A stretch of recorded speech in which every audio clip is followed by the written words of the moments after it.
간절히 바라옵고 원합니다. 모든 말씀 우리 주 예수 그리스도의 이름으로 기도하옵나이다. 아멘.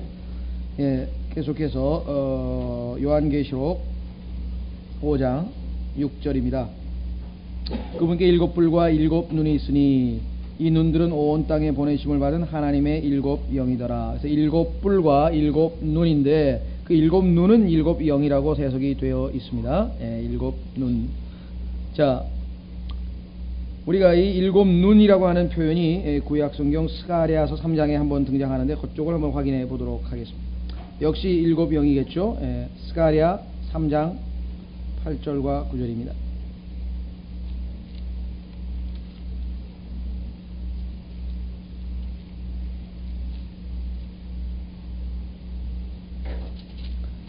스가랴 3장 8절과 9절.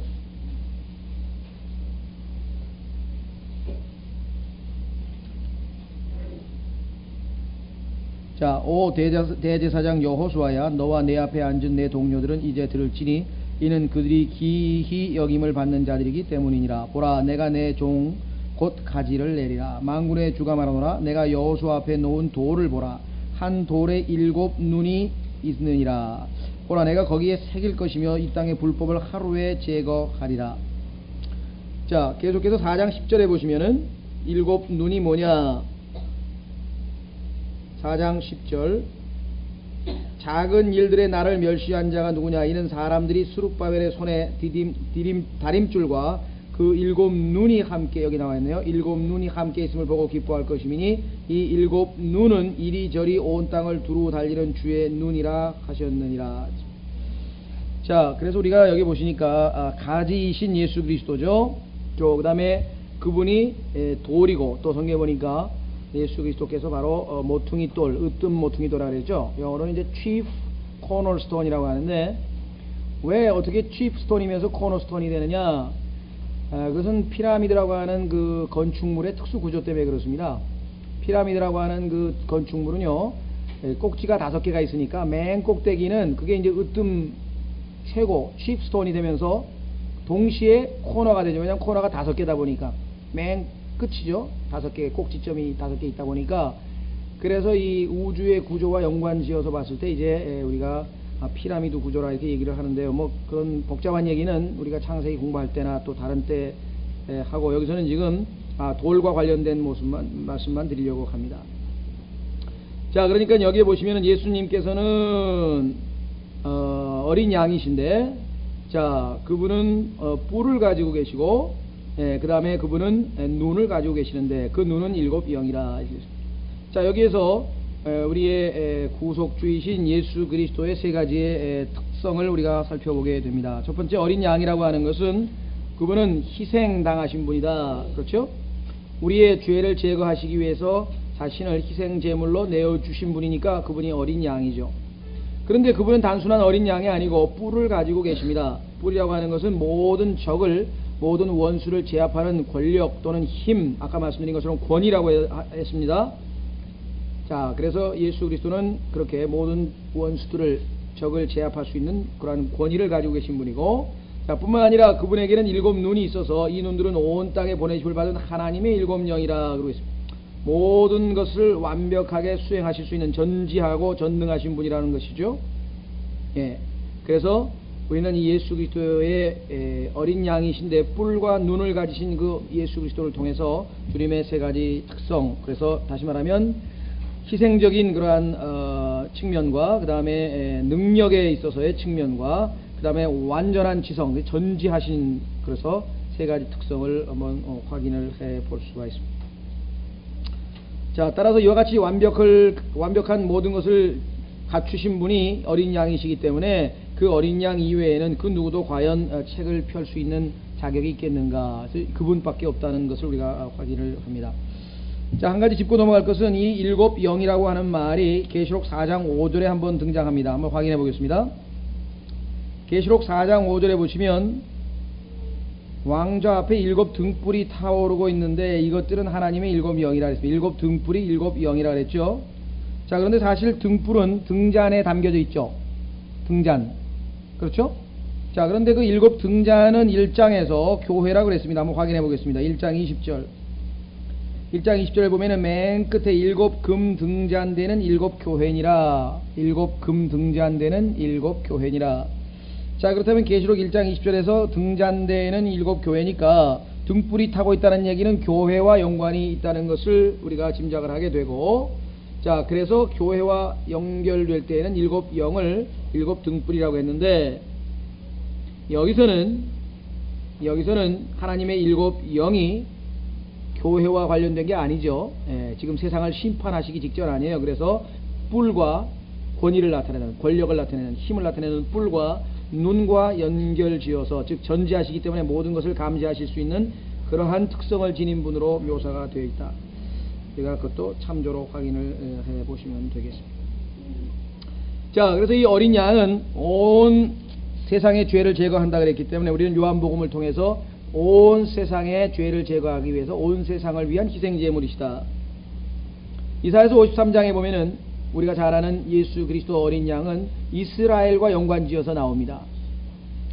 출애굽기에 보면은 이스라엘이긴 한데 민족이라기보다는 각 가정을 중심으로 각 가정마다 양을 한 마리만 잡으라 그랬다. 반면에 창세기 22장에 보면은 하나님께서 이삭을 대신해서 숫양을 한 마리 보내셨죠. 그래서 우리가 볼 때에는 창세기 22장은 어떤 한 개인에 대한 얘기라고 한다면 출애굽기는 가족 단위로 되어 있고, 이사야에서는 이스라엘 민족과 연관이 있고, 그 다음에 마지막 요한복음 1장 29절에 보면은 온 세상의 죄를 제거하는 분으로, 이 어린 양은 모든 것을 다 커버하는 그러한 분이라고 하는 것을 우리가 확인을 해볼 수가 있습니다. 자, 계속해서 7절로 갑니다. 그의 어린 양께서 나아오사 왕좌에 앉으신 분의 오른손에서 그 책을 취하시니라. 아버지이시겠죠? 자, 드디어 그 책이 이제 열리기 직전입니다. 이제 그 책을 취하니까, 그래서 이제 결국은 6장에 보면은 이제 그 하나를 여시죠. 봉인들 가운데 이제 하나를 여시게 돼서 7인 중에 첫 번째 인이 열리게 되는 장면이 나오는데, 자, 이제 그 책은 누구의 손에 들려 있습니까? 예수 그리스도의 손에 이제 들려 있습니다. 예수님께서 언제든지 마음만 먹으시면 열면은 하나님의 심판이 집행되게 될 것입니다. 그렇죠? 그래서 8절에 보면은 그분께서 그 책을 취하심에 네 짐승과 24 장로가 저마다 하프와 향이 가득한 금 대접들을 가지고 어린 양 앞에 엎드리니 이 향은 성도들의 기도라. 그들이 새 노래를 불러 이르되 주께서 그 책을 취하시고 그 책의 봉인들을 열기에 합당하시오니 이는 주께서 죽임을 당하사 주의 피로 모든 족속과 언어와 백성과 민족 가운데서 우리를 대속하여 하나님께 드리시고, 24장로가 언급이 됐는데 우리를 대속했다고 했죠. 더더군다나 또 우리 하나님을 위하여 우리를 왕과 제사장으로 삼으셨는데, 왕과 제사장은 계시록 1장에 보면은 우리 그리스도인들에 대한 언급입니다. 따라서 24장로가 그리스도인들이다, 거듭난 그리스도인들이라고 하는 것이 분명하다. 지난번에도 말씀을 드린 적이 있었습니다. 자, 그렇게 해서 우리는 그 책을 취하신 주님을 여기서 보게 됩니다. 책을 취하셨으니까 이제 봉인을 여실 수 있겠고요. 자, 7인, 자, 나중에 여러분들이 계시록 6장에 가서 보겠습니다만은 7인이 첫째 인, 둘째 인이 열리다가 7째 인을 보면은 내용이 없어요. 7째 인은 자체의 내용이 있는 게 아니라 7 나팔로 구성되어 있어요. 그러니까 1, 2, 3, 4, 5, 6번까지는 그 인의 내용이 나오다가 7번에는 그 인의 내용이 전혀 없어요. 그러면 그 인의 내용이 뭐냐면 7 나팔로 되어 있어요. 나팔도 마찬가지 6째 나팔까지 열다가 7째 나팔에 가면 내용이 없어요. 그러면 7은 대접으로 또 따로 나와요. 그러니까 이게 결국은 7인 안에 다 들어가는 거지만 나중에 7째 인에 가서는 더 자세하게 7 나팔로 분류가 되고 또 7째 나팔에 가면은 또 분류가 돼서 7 대접으로 되는 그런 구조로 이 계시록이 기록되어 있습니다. 자, 그래서 책을 취하신 주님께는 이제 모든 권한이, 모든 결정권이 이제 주님께로 넘어가니까 어떻게 되겠습니까? 이 세상에 있는 모든 이방 왕국들, 적 그리스도가 두목으로 있는 모든 이방 왕국들의 모든 이제 소망은 끝이죠. 이스라엘 백성도 적 그리스도를 섬기는 우상에서 우상 숭배로부터 이제 더 이상 마지막이 종식이 될 것이고요. 그다음에 바벨론도 이제 다 끝장을 보게 될 것이고요. 적 그리스도가 이 세상 사람들을 속이고자 하는 그의 욕망도 이제 다 끝장이 날 것이고, 인만 열기 시작하면 이제 모든 것이 다 마지막으로 치닫게 되는 그런 결정적인 순간에 와 있습니다. 왜냐하면 주님의 손에 그 책이 있기 때문에 그렇죠. 자, 그래서 이제 취하하셨습니다. 그러자 네 짐승과 24장로가 8절 저마다 하프와 향이 가득한 금대접인데, 하프라고 하는 것은 물론 죄송합니다. 다윗이 하나님께 찬양하기 위해서 주로 사용하던 것인데, 나중에 보면 이 하프라고 하는 악기는 제사장들의 직무에 속합니다. 그래서 하프를 담당하는 그 제사장들이 있었어요. 그래서 역대상에 보면은 여기도 역시 제사장들과 관련됐을지 모르죠. 그 다음에 향이 가득한 금대접. 향은 설명이 되어 있네요. 뭐라고 되어 있냐면 이 향은 성도들의 기도라. 그래서 성경에서 향이 기도와 연관된 구절들은 많이 있는데요. 한 구절만 찾아보겠습니다. 시편 141편 2절. 시편 141편 2절.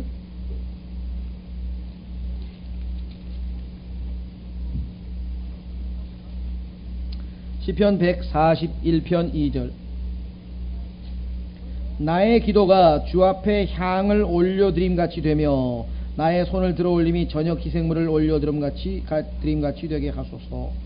기도가 주 앞에 향을 올려드림 같이 되게 하소서. 이렇게 기록되어 있는 것을 우리가 확인하게 됩니다. 자, 계속해서 다시 계시록 본문으로 돌아옵니다. 5장 8절에 이 향은 성도들의 기도라. 자, 9장으로 갑니다. 9절로 갑니다. 그들이 새 노래를 불러 이르되 주께서 그 책을 취하시고 그 책의 봉인들을 열기에 합당하시오니. 자, 새 노래를 불렀다. 근데 여기 보면은 우리말로는 부정관사가 안 나와 있지만 영어로는 새 노래가 딱 한 개만 있는 게 아니고 the 정관사로 되어 있는 게 아니라 그 새 노래가 아니라 새 노래인데 한 곡이에요. 그죠? 새 노래 한 곡을 부르고, 우리말로 좀 정확하게 하자면 부정관사로 되어 있죠. 왜냐하면 성경에 보면 새 노래란 말이 여러 번 나와요. 새 노래가 앞으로도 얼마든지 있을 수 있다는 얘기겠죠. 많이 있다. 자, 그런데 왜 새 노래인 것인가? 왜 새 노래인 것인가? 주님을 찬양할 만한 새로운 그러한 내용들이, 새로운 사실들이 밝혀지기 때문에 그렇죠. 뭐냐면 이제까지 숨겨져 있던 이제 인을 여시고 이제 심판을 집행하시게 될 것이죠. 자, 그뿐만 아니라 여기에 새 노래의 내용에 보면 9절에 대속하여 하나님께 드리고. 그래서 우리가 얘기하는 대속이라고 하는 단어는 사실은 이게 틀린 말은 아닌데요. 구속이라고 우리가 일반적으로 많이 썼던 단어입니다. 대신, 우리를 대신 이렇게 해서 이제 구속했다 해서 이제 우리를 대신하여 이런 말을 살리기 위해서 대속이라고 말을 썼는데요. 보통 우리가 과거에는 구속이라고 하는 용어를 많이 썼죠. 자, 노예나 인질을 구하기 위해서 값을 치르고 노예나 인질을 사오게 되므로 소유권이 이제 바뀌게 될 때 이제 우리가 구속이라 이런 말을 사용하는데요. 자, 여기서는 이제 우리를 사서 마귀로부터 이제 완전히 사가지고 하나님 것이 소유가 됐다 이 말이죠. 자, 그러니까 우리가 이 땅에서 예수 그리스도를 믿는 순간에 우리의 혼의 구속은 성취가 되지만 우리의 몸의 구속은 아직도 우리가 기다리고 있다 그러죠. 로마서 8장 23절에 보면은 우리의 몸의 구속을 기다리고 있는 중이라 그랬습니다. 우리의 몸의 구속은 값은 치루어지고 흥정은 끝났지만 아직 완전히 하나님의 소유가 아닙니다. 그렇기 때문에 우리가 우리 자신의 몸을 하나님께로 드릴 때에 하나님께서 우리를 사용하실 수 있는 것이고, 우리 몸 안에는 여전히 죄가 있다 그랬어요. 사도 바울이 로마서 7장에서. 그렇기 때문에 우리가 우리 자신이 때로는 이 우리 몸 안에 있는 죄의 종으로 전락해서 잘못하면은 우리가 죄의 종 노릇을 할 수도 있는 것이죠. 그러니까 우리가 그러지 말라고, 그래서는 안 된다고 로마서 6장, 7장, 8장에 언급을 하고 있습니다.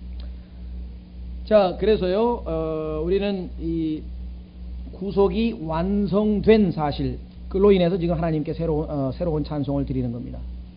왜냐하면 몸의 구속은 휴거로 말미암아 완성이 됐기 때문에. 그래서 휴거된 성도들이 몸의 구속, 그때 이 땅에 사는 사람들은 몸의 구속에 대해서 찬양을 드릴 수는 없잖아요. 아직 완성이 안 돼 있기 때문에 새로운 노래로 하나님께 불렀다.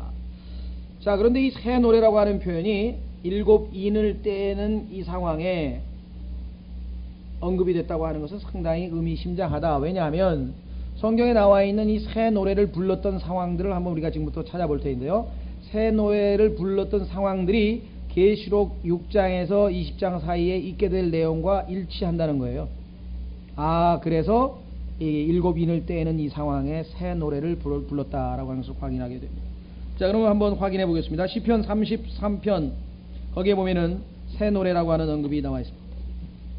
시편 33편에 새 노래를 부르는데 새 노래를 부르는 이유가 거기 33편 3절과 4절에 언급되어 있습니다. 자, 시편 33편에 보시면은요, 3절 새 노래로 그분께 노래하며 큰 소리로 솜씨있게 연주할지어다 그랬죠. 1절부터 보면 오 의로운 자들아 너희는 주를 기뻐하라. 찬양은 곧바른 자들이 마땅히 행할 바로다. 하프로 주를 찬양하고 비포와 심현금으로 그분께 노래할지어다. 새 노래로 그분께 노래하라는데 이유가 뭐냐. 4절 이는 주의 말씀이 옳으며 그분의 모든 일이 진리 안에서 이루어지기 때문이로다 그랬습니다. 자, 이루어진다, 완성이죠. 계시록에서 이제 하나님의 모든 일들이 진리대로 그대로 완성되어지고 이루어지고, 계시록 19장에 가면은 그분의 말씀은 뭐예요? 이제껏 한 말씀들은 진실되다 그랬죠. 여기 나와있죠. 주의 말씀이 옳으며 그분의 말씀은 진실되다. 자, 그래서 주님께서 이제 모든 것을 주님의 말씀에 근거해서 진리대로 완성하실 것이기 때문에 새 노래를 부른다 이 말이에요. 자, 두 번째 40장 시편 40장 40편 3절 시편 40편 3절에 보시면은 자, 기록하기를 40편 내가 참고 주를 기다렸더니 1절부터 그분께서 내게 귀를 기울이사 내 부르짖음을 들으셨도다.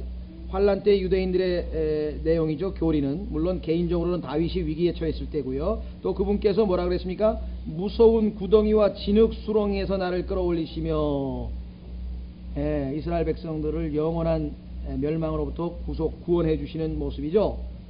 자, 계시록 9장에 보면은 뭐가 나오죠? 구덩이 나오죠. 바닥 없는 구덩이. 거기서부터 이상한 모습을 한 그 영적인 존재, 그 짐승들이 올라오잖아요. 머리는 말 같고, 뭐 눈은 얼굴은 사람 같고, 뭐 이래가지고 메뚜기 같이 생긴 이상한 게 하나 올라오잖아요. 예, 그 지옥으로부터 이스라엘을 건져 주셨기 때문에 새 노래를 부른다. 이스라엘의 구속. 그 다음에 시편 96편 1절 보시면 또 새 노래를 부르는데 이 새 노래가 다 예수 그리스도의 재림과 연관이 있네요. 자, 시편 96편이네요. 죄송합니다. 시편 96편 1절 시편 96편 1절 새 노래로 주께 노래하라. 온 땅이여 주께 노래할지어다. 자, 온 땅이여 주께 노래할지어다. 주께 노래하고 그분의 이름을 찬송하며 그분의 구원을 날마다 나타날지어다. 그분의 영광을 이교도들 가운데 그분의 이적들을 모든 백성 가운데 밝히 알릴지어다. 왜 그렇습니까? 4절 이는 주께서 위대하심으로 크게 찬양할 것이라. 그분은 모든 신들보다 두려워하는 분이시니 이는 민족들의 모든 신들은 우상이나 주는 하늘들을 만드셨음이로다. 계시록 14장에 보면은 너희는 하늘과 땅을 만드신 하나님만을 두려워하라. 이게 이방인들의 모든 신들은 다 우상이요 헛된 것이라고 했습니다.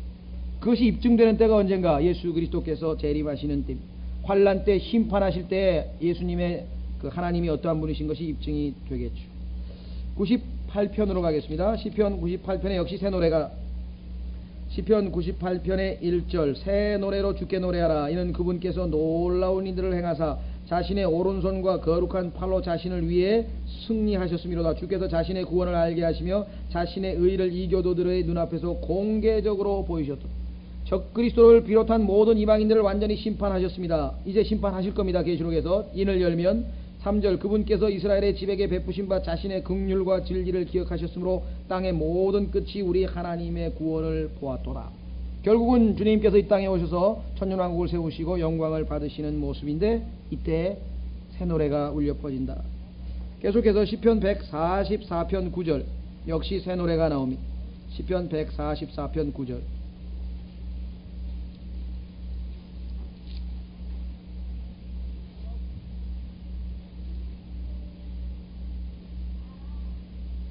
시편 144편 9절 오 하나님이여 내가 주께 새 노래로 노래하며 비파와 십현금에 맞추어 주께 찬양을 드리리이다. 그분은 왕들에게 구원을 베푸시는 분이시오 자신의 종 다윗을 그 해하려는 칼에서 건지시는 분이시오다. 나를 낯선 자손의 손에서 구하여 건지소서. 그들의 입은 헛된 것을 말하며 그들의 오른손은 거짓의 오른손이니이다. 적그리스도와 그를 추종하는 모든 민족들로부터 이스라엘이 구원을 받게 돼서 천년왕국의 축복으로 넘어갈 때 새 노래가 울려 퍼진다. 149편으로요. 시편 149편에 역시 새 노래가 주님께 드리게 됩니다. 시편 149편 너희는 주를 찬양하라. 새 노래로 주께 노래하며 성도들의 회중 안에서 그분을 찬양할지어다. 이스라엘은 자기를 만드신 분을 기뻐하며 시온의 자녀들은 자기 왕을 기뻐할지어다. 언제입니까? 천년왕국이죠. 자기의 왕이 드디어 지상에 내려오셨어요. 그래서 결국은 왕이 이제 예루살렘에서 시온에서 통치하는 내용이 쭉 나와 있습니다. 자, 그래서 새 노래를 불러야 될 이유가 있겠죠. 새로 이루어지는 위대한 역사. 자, 마지막으로 이사야서 42장에 가면 역시 새 노래를 부르게 됩니다. 이사야서 42장 10절.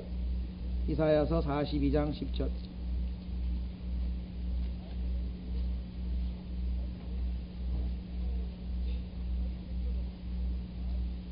자, 온 땅이 이제 예수 그리스도를 찬양하는데요. 이사야서 42장 10절. 바다로 내려가는 자들과 바다에 있는 모든 것들과 섬들과 거기에 사는 거주민들아 너희는 새 노래로 나와 있네요. 주께 노래하며 땅 끝에서부터 그분을 찬양하라. 자, 이 내용 전체가 예수 그리스도의 재림의 문맥이죠. 자, 그래서 결국은 왜 계시록에서 일곱 인을 떼기 직전에 새 노래가 언급이 되었는가? 이와 같이 일곱 구절을 통해서 우리는 새 노래는 예수 그리스도께서 이 새로 이루실 일들, 이제 계시록의 인을 떼면 하시게 될 일들과 연관이 되어 있다. 우리는 확인을 해 보았습니다. 자, 그래서 계속해서 9절, 계시록 5장 9절입니다.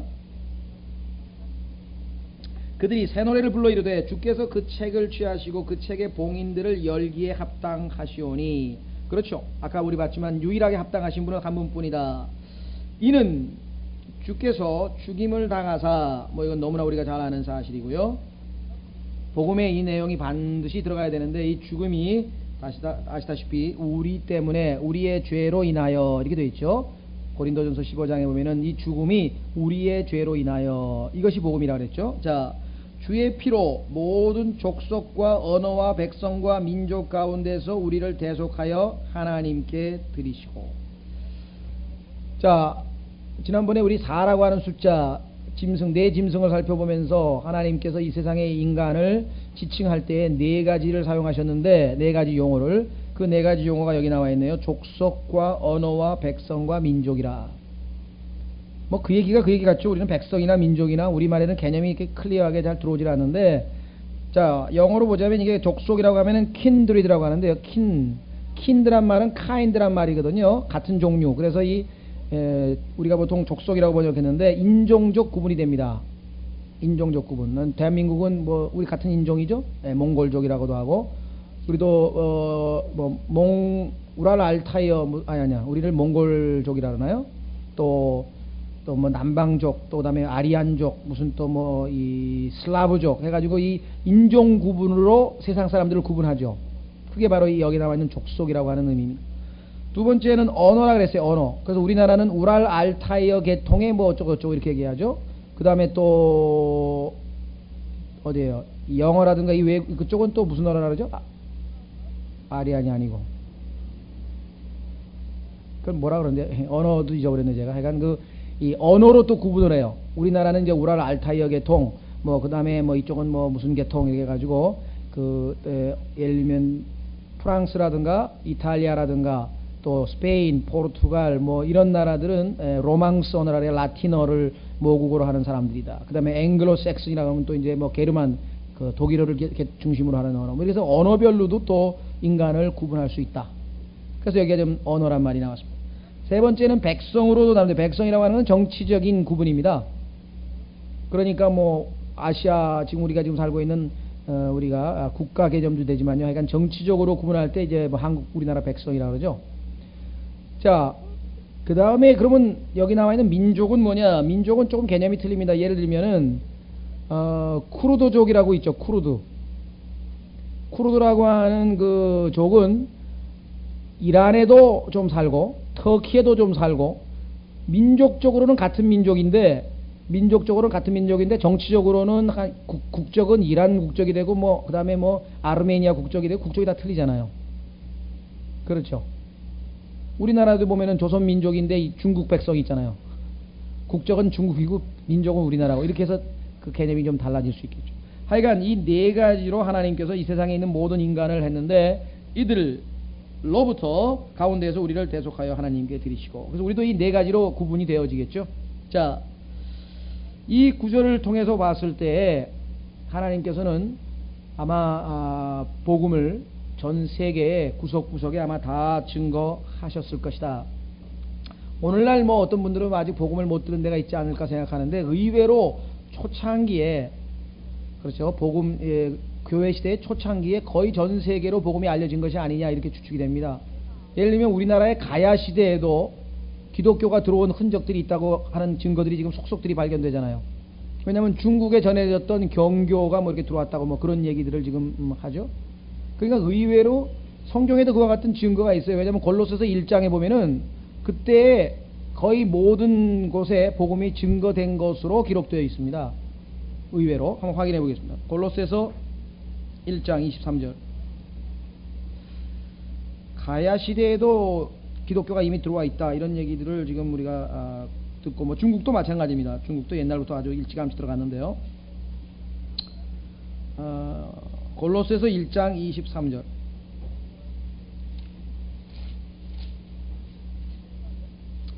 자, 골로새서 1장 23절에 보면은 분명히 기록되기를 만일 너희가 믿음 안에 거하여 터를 다지고 정착해서 너희가 들은 그 복음의 소망에서 떠나지 아니하면 그러하리라. 이 복음은 하늘 아래 모든 피조물에게 선포되었으며 여러분 생각 어떠세요? 과거 시제로 되어 있죠? Which was preached to every creature which is under heaven. 성경이 거짓말할 리는 없겠죠. 분명히 기록하기를 하늘 아래 모든 피조물에게 선포되었으며 나 바울은 이 복음의 사역자가 되었노라 이렇게 되어 있습니다. 자, 하여간 뭐 성경에 써 있으니까 우리 믿어야 되겠죠.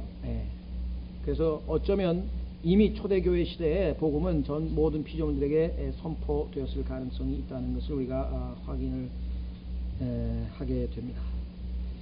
자, 다시 계시록 5장으로 갑니다. 계시록 5장 계속해서 본문을 보시면은 그 다음에 대속하여 하나님께 드리시고 그랬죠? 자, 10절 또 우리 하나님을 위하여 우리를 왕과 제사장으로 삼으셨음이니. 자, 왕과 제사장으로 삼으셨다는 말은 1장에 이미 한번 나왔었잖아요. 한번 확인해 보겠습니다. 요한계시록 1장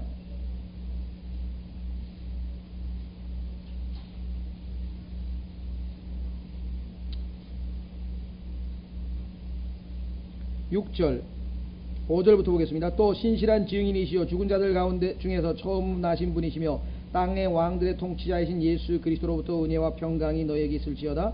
우리를 사랑하사 자신의 피로 우리의 죄들로부터 우리를 씻으시고. 처음엔 저는 이게 무슨 말인가 그랬는데 죄들로부터 우리를 씻으시고, 옛날 보통 우리는 우리 죄를 씻으셨다고 이렇게 얘기들 많이 했잖아요. 그죠? 죄를 씻었다 그런 얘기들을 많이 했는데 여기에 성경적 정확한 표현은 우리의 죄들로부터 우리를 씻었네요. 우리를. 씻음의 대상이 우리네요. 자, 그 다음에 기록하기를 하나님 곧 자신의 아버지를 위하여 우리를 왕과 제사장으로 삼으신 그분께 영광과 통치가 영원토록 있기를 원하노라.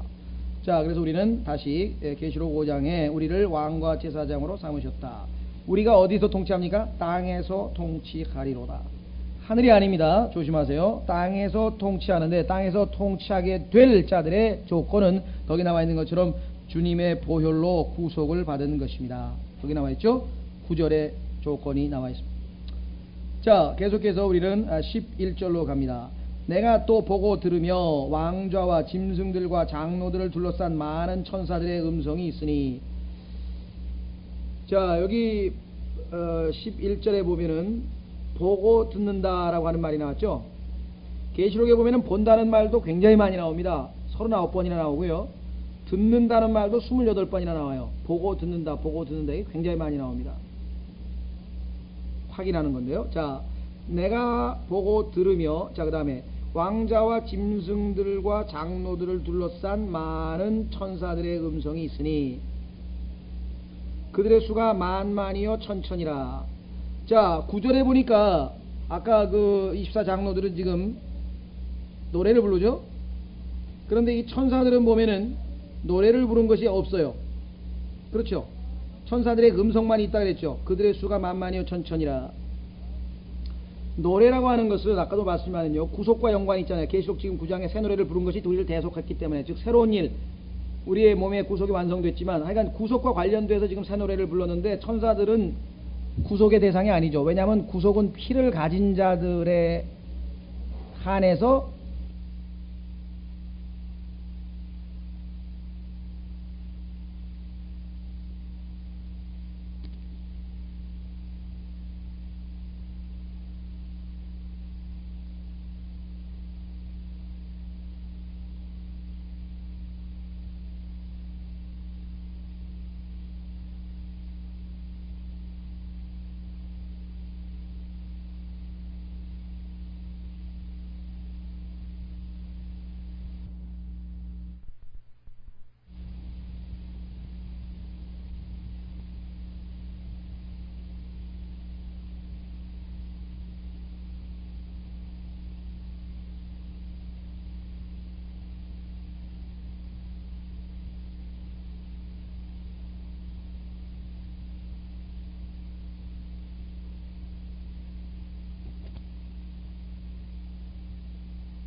그러니까 천사들은 피가 없기 때문에 구속의 대상이 아닙니다. 그래서 그들에게는 이 복음이 알려지질 않았어요. 그렇죠?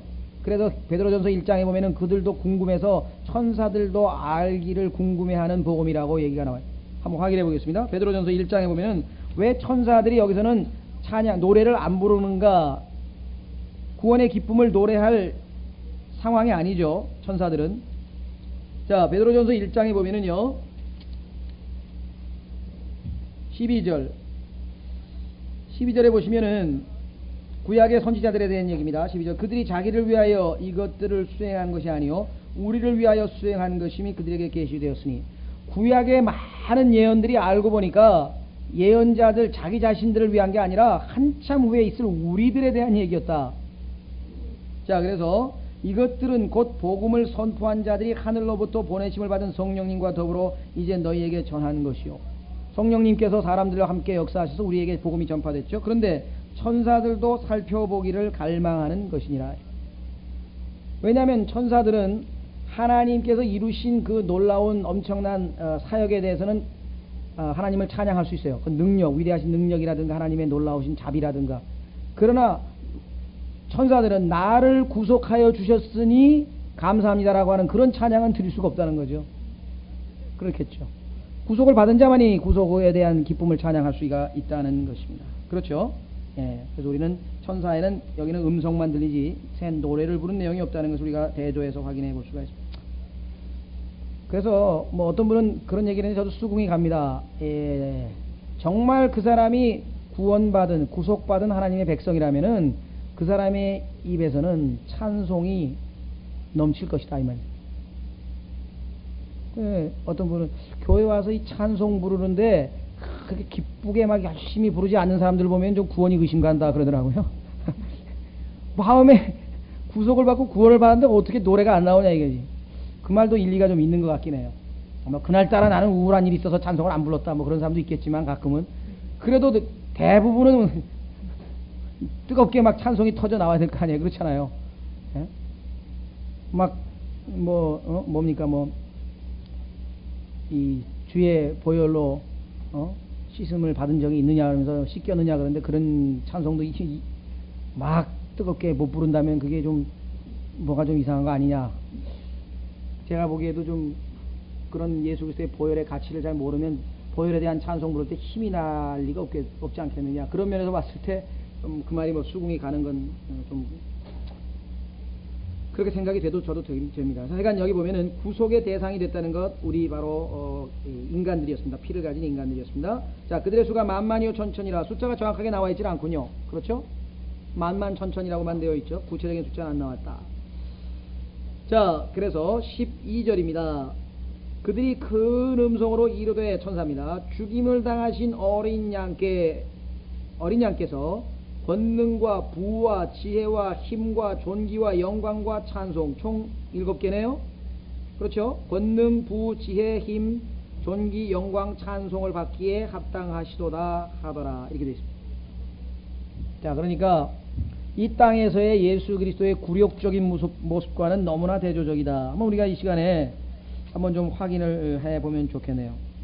자, 그러니까 예수 그리스도께서 이 지상에서의 받았던 굴욕과 지금 현재 이렇게 존귀함에 이 찬양을 받으시기에 합당한 자로 되신 것을 한번 대조를 한번 해보자는 거죠.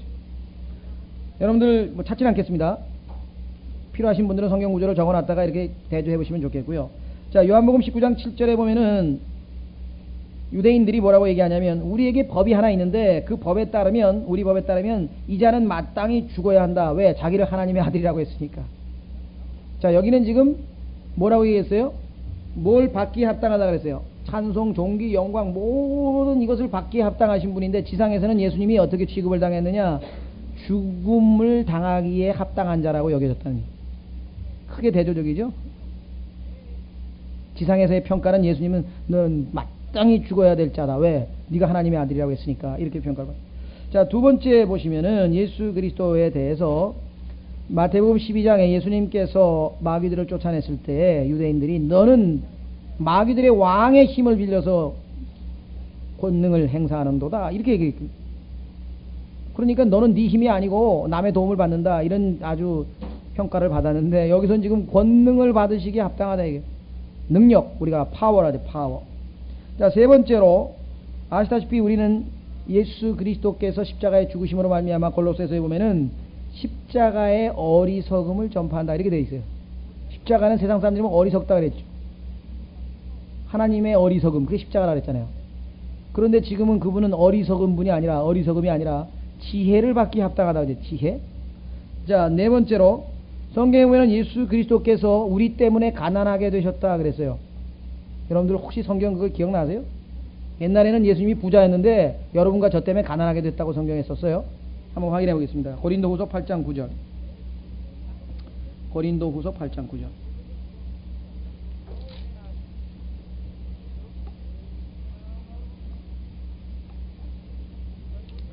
고린도후서 8장 9절에 우리 주 예수 그리스도의 은혜를 너희가 알거니와 그분께서 부요하셨으나, 부자였단 말이에요. 옛날에 너희를 위하여 가난하게 되심은 자신의 가난으로 말미암아 너희를 부요하게 하려 하심이라.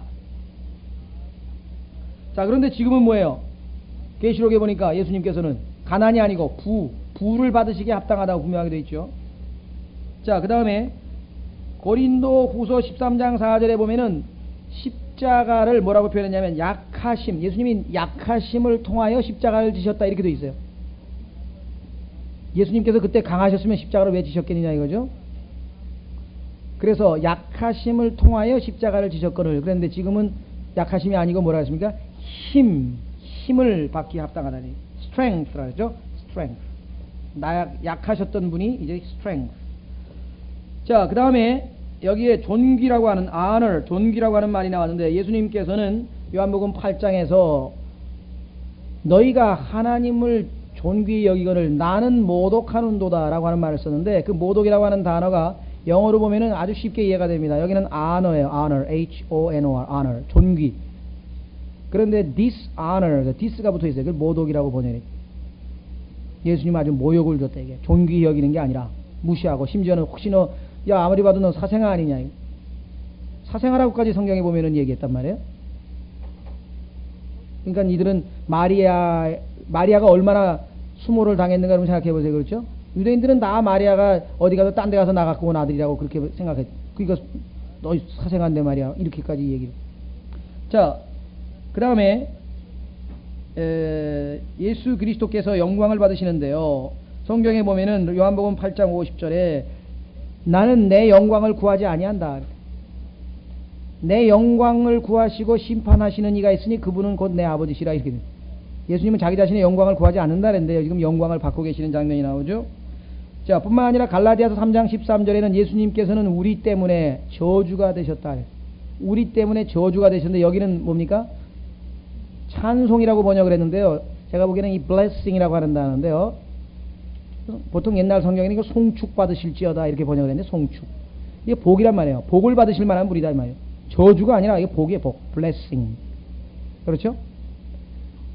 지상에서의 예수 그리스도께서 받은 평가와 지금 현재 하늘에서 승천하신 영광 받으신 예수 그리스도의 평가에는 이렇게 극단적인 차이가 나죠. 당연히 지상에 있는 자들도 그리하였어야 마땅하죠, 사실은. 그런데 그리하지 않았다는 사실을 우리가 여기서 한번 확인해 봤습니다. 자, 그러면은 몇 가지만 좀 더 구체적으로 살펴보겠습니다. 권능이라고 했을 때요. 자, 12절에 나와 있는 첫 번째 권능. 마태복음 28장 18절에 여러분들은 아버지께서 뭐예요? 내게 하늘과 땅의 모든 권능을 주셨으니 라고 분명하게 말씀하셨습니다. 근데 사실 예수님은 창조 전부터, 창세 전부터 늘 권능을 가지고 계셨습니다. 자, 골로새서 1장 16절에 예수님은 창조에 직접 참여하신 분이잖아요. 빛이 있으라. 말씀으로 창조하신 분 예수 그리스도다 이 말이에요. 빛이 있으라. 자, 그뿐만 아니라 창조를 한 다음에 이 세상을 그냥 내버려 두느냐? 아니라 이 말이에요. 이게 누군가가 관리를 하고 보존을 해야 될 거 아니에요. 그렇죠? 자, 골로새서 1장 17절에 이 온 세상이 유지되고 있다. 지금 이 온 세상이 지탱되고 있는데 왜냐? 그건 예수 그리스도께서 지금 지탱하고 계십니다. 사람들은 에너지 보존의 법칙이니까 뭐 법칙에 따라 다 보존이 되는 줄 알지만 그 저절로 보존되는 게 아니고 하나님께서, 예수님께서 정하신 법칙이다. 자, 더 구체적으로 히브리서 1장 3절에서는 뭐라고 얘기하는 거 아니? 뭐라고 얘기했습니까? 하나님께서 능력의 말씀으로 이 우주 만물을 붙들고 계신다고. 여러분과 제가 계속해서 숨이 호흡이 되고 계속해서 심장이 뛰고 모든 몸의 기능이 움직이고 있는 것이 이게 다 하나님의 능력의 말씀으로 이루어지고 있는 거예요. 저절로 저절로 내 몸에 에너지가 공급이 되고 피가 순환이 되고 숨을 쉬고 이게 저절로 되는 거 아무것도 없어요. 어디선가 에너지가 공급이 되고 동력이 공급이 돼야 돼요. 그렇죠? 자, 그뿐만 아니라 예수 그리스도의 권능은 복음서에 보면은 마귀를 제압하고 질병을 제압하고 죽은 자를 살리고 뭐 이루 말할 수 없이 다 입증됐어요. 그렇죠? 그러니까 결론은 뭐예요? 권능을 받으시기에 합당하신 분이다. 이게. 자, 부를 받으시기에 합당하다. 부라고 하는 것 성경에 보니까 예수님께서 자기 자신을 뭐라고 얘기했는 거 아니? 부자라고 지금 기록됐는데 학개서에 보면은요 더 구체적으로 써 있어요. 한번 보실래요? 학개서 2장 8절에 보면은요 여러분들이 집에다가 혹시 꼽을 쳐놓은 거 계신지 모르겠는데 금과 은은 내 것이라 그랬어요. 하나님께서 지난번에 저희 집에 소동이 나가지고 이사 올 때 뭐 금도 몇 개 없는데 어디서 몇 개 있던 게 없어졌다는 거예요. 그래가지고 뭐 전기공사 하러 온 사람이 다 가져간 게 아니냐 그래서 하나님 거니까 하나님이 가져갔는데 뭘 신경 쓰냐 그래가지고 잊어버리자 그랬더니 또 알고 보니까 어디다 숨겨놨더라고.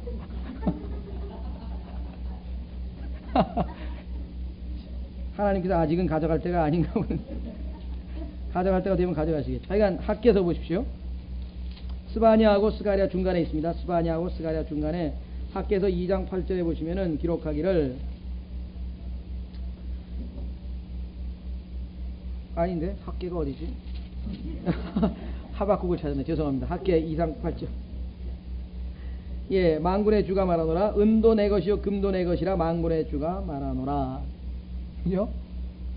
하늘에 가면 얼마나 금이 많은지 다 거리가 투명한 금으로 100% 순금이니까 투명한 금으로 되어 있고요. 새 예루살렘에 모든 보석이 있고 은은 뭐 치지도 않는데요. 그 정도로 지금 그러니까 사실 인간은 뭐 하나님이 주신 것을 관리하는 우리가 청직이라는 말을 쓰잖아요.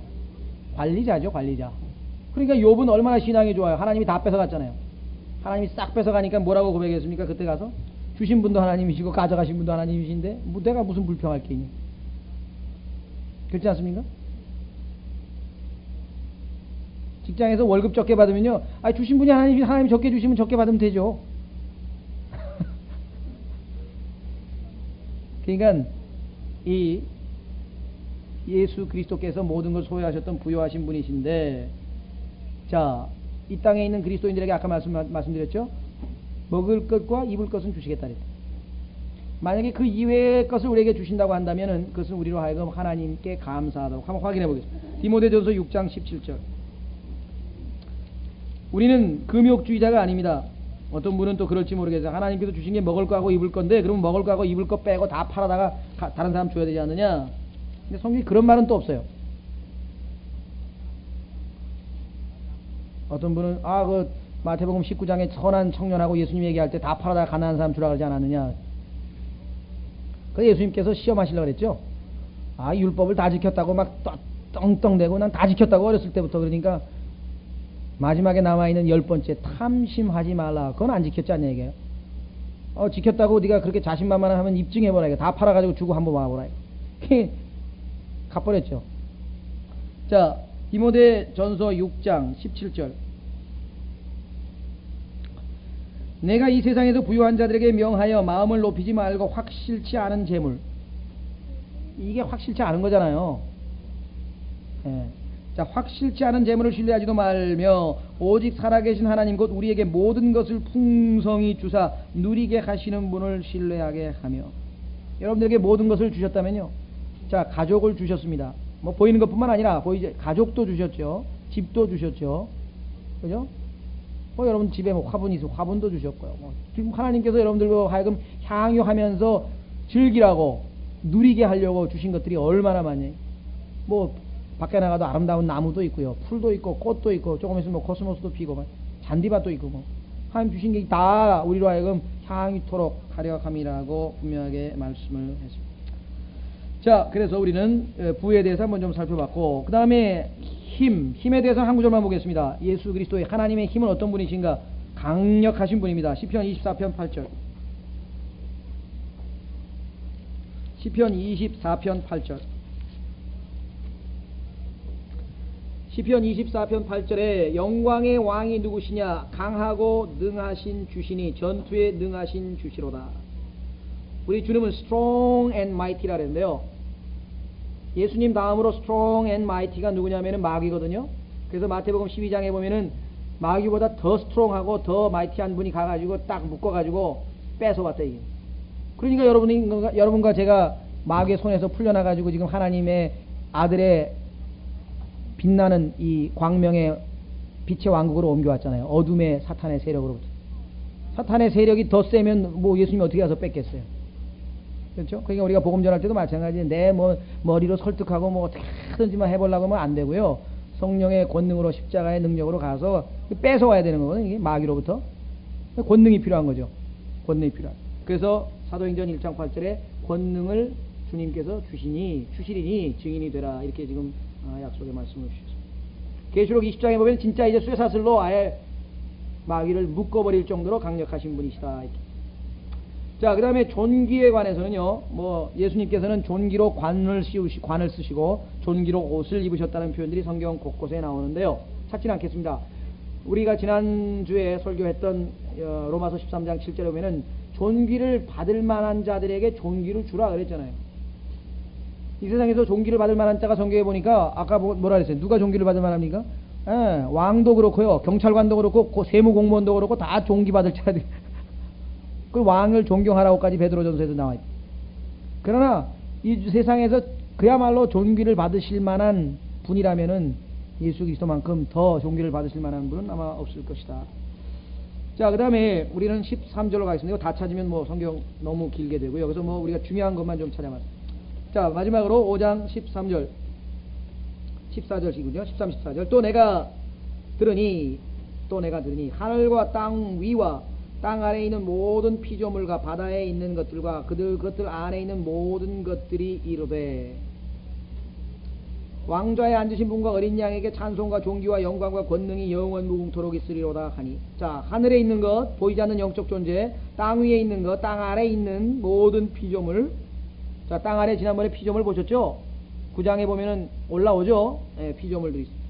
또 거기에는 지금 아브라함의 품에 있던 사람도 올라갔고, 그 다음에 또 갇혀있는 사람도 있고, 마귀들, 악한 영들도 있고. 자, 그 다음에 바다에 있는 것들과 그것들 안에 있는 모든 것들이 돼 왕좌에 앉으신 분과 하나님 어린 양에게 찬송과 존귀와 영광과 권능이 영원 무궁토록 있으리로다 하니. 자, 그래서 우리는 모든 피조물이라고 했을 때는 단순히 우리가 생각할 때 인간이 아닙니다. 마태복음 16장 15절에 너희는 모든 피조물에게 복음을 전파하라 그랬는데요. 모든 피조물. 우리 생각할 때는 그게 다 모든 인간들이라고 생각을 했지만 여기 보면은 피조물이 인간만을 얘기하는 것은 아니죠. 그렇죠. 자, 영적인 존재까지 포함한다. 어떻게 알 수 있습니까? 자, 골로새서 1장 15절에 보면은 하나님께서 창조하신 피조물에는 보이지 않는 존재들도 있다 이 말이에요. 골로새서 1장 15, 16절. 골로새서 1장 15, 16절. 16절 보겠습니다. 이는 모든 것이 그분에 의해 창조되었습니다. 자, 창조된 건 다 창조물 아니에요. 크리에이트가 크리처니까. 창조된 건 모든 창조물인데 뭐가? 하늘에 있는 것들과 땅에 있는 것들, 보이는 것들과 보이지 않는 것들, 곧 왕자들이나 통치자들이나 정사들이나 권능들이나 모든 것이 그분에 의해 창조되고 그분을 위하여 창조되었노라. 자, 그래서요, 여러분들 중에 아마 그런 분들이 있을 거예요. 복음 전하러 나가면 듣는 사람도 아무도 없는데 목 아프게 그렇게 열을 내서 외치십니까? 실제로 보면 뭐 듣는 사람 있나요? 슬슬 보고 이러고 다 지나가지 거기 서서 듣는 사람 거의 없잖아요. 그렇죠? 근데 실망할 건 없어요. 엄청나게 많은 수가 듣고 있을지도 모른다는 거죠. 왜? 보이지 않는 존재들이. 보이지 않는 존재들. 그렇죠? 천사들도 관심이 많은 거라면 마귀들도 관심이 많겠지, 복음에. 자, 한번 확인해 보겠습니다. 에베소서에 보면은요, 하나님께서 세우신 계획 중에 하나가 교회로 하여금 하나님의 그 놀라운 것들을 알게 하려고 한다 그랬어요. 자, 한번 확인해 보겠습니다. 에베소서 1장.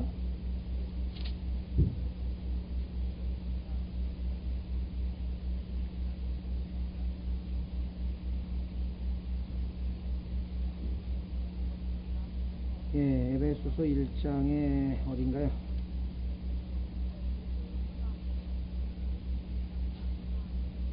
일장이 아닌가요? 교회로 하여금 3장인가요?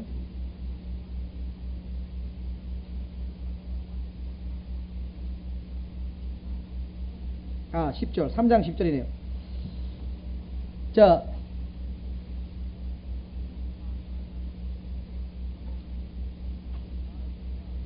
(3장 10절에) 보시면 그 목적은 이제 교회를 사용하사, 여기 나왔죠.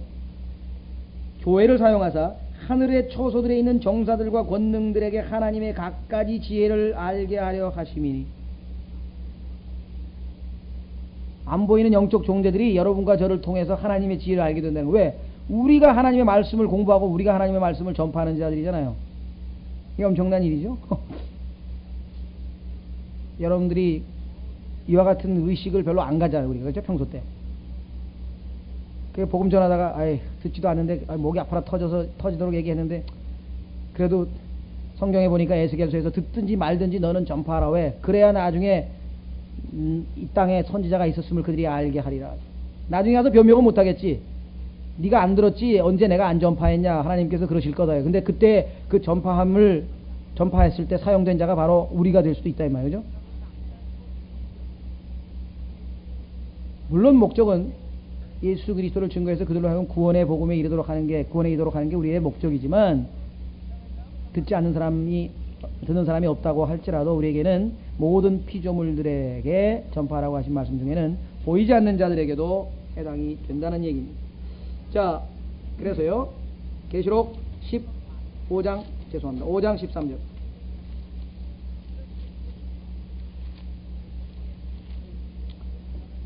계시록 5장 13절. 또 내가 들으니 하늘과 땅 위와 땅 아래에 있는 모든 피조물과 바다에 있는 것들과 그것들 안에 있는 모든 것들이 되 왕좌에 앉으신 분과 어린 양에게 찬송과 존귀와 영광과 권능이 영원 무궁토록 있으리로다 하니. 자, 그러니까 12절에서 그 장로들이 이렇게 합당하시도다 하면서 했더니 거기에 대해서 누가 반응을 합니까? 나머지 모든 자들이 반응을 보였죠. 여기 보시면 모든 피조물들이 지금 반응을 보이고 있는 것을 확인해 보게 됩니다. 가장 존귀 여김을 받은 자들이 지금 하나님 보좌 왕좌 앞에 올라가 있습니다. 자, 14절. 내 짐승이 이르되 아멘 하고 24장로가 엎드려 영원 무궁토록 살아계시는 그분께 경배하더라.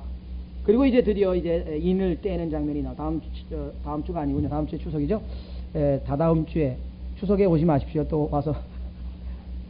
그래서 이 6장 1절부터 이제 인을 떼는 장면인데요. 자, 마지막으로 한 가지 짚고 넘어갈 것은 이 순간이야말로 이제 4장, 5장에 있어서의 뭐랄까요, 두 장의 어떤 클라이맥스죠. 이제 주님께서 드디어 엄청난 신비를 벗기기 위해서 지금 인을 딱 떼려고 하는 그 순간에 뭐예요? 그분께 영광, 아주 12절, 13절 계속해서 지금 영광과 찬송이. 자, 그런데 왕좌에 앉으신 분과 어린 양 두 분이죠. 아버지와 아들에게 지금 찬양이 올라가는데, 계시록 4장은 지난번에 우리 공부할 때 그 네 짐승에 대해서 철저하게 공부했죠. 그러니까 거기에는 하나님과 뭐예요? 창조죠. 하나님과 창조에 대한 얘기가 주로 나와 있단 말이에요. 계시록 4장에는. 그런데 계시록 5장에는 어린 양과 구속이 초점이란 말이에요. 그렇죠. 그러니까 우리가 신격, 즉 하나님, 아버지와 아들과 성령님께 우리가 찬양을 드릴 때 그 찬양의 핵심은 뭐예요? 두 가지라 이거죠. 창조와 구속이죠. 아버지와 창조가 4장에 주로 나와 있고 5장에는 어린 양과 구속에 대한 얘기입니다. 그 결론이 뭐예요 지금? 두 분께 영원 무궁토록 찬양을 올리는 장면. 그렇죠? 그래서 아멘 했는데 이 아멘이라고 하는 말이 신약 성경에 쉬운 한 번이 나옵니다. 그런데 재미있는 특징은요, 16번이죠. 16번에 걸쳐서 순서가 어떻게 되냐면 여기 보시면 영원 무궁토록 있으리로다 아멘, 이런 식으로 해서 영원 무궁토록이라고 하는 그 말이 나온 다음에 아멘이 16번이 나와요. 그것도 아마 성경에서 뭔가 우리에게 알려주시기 위해서.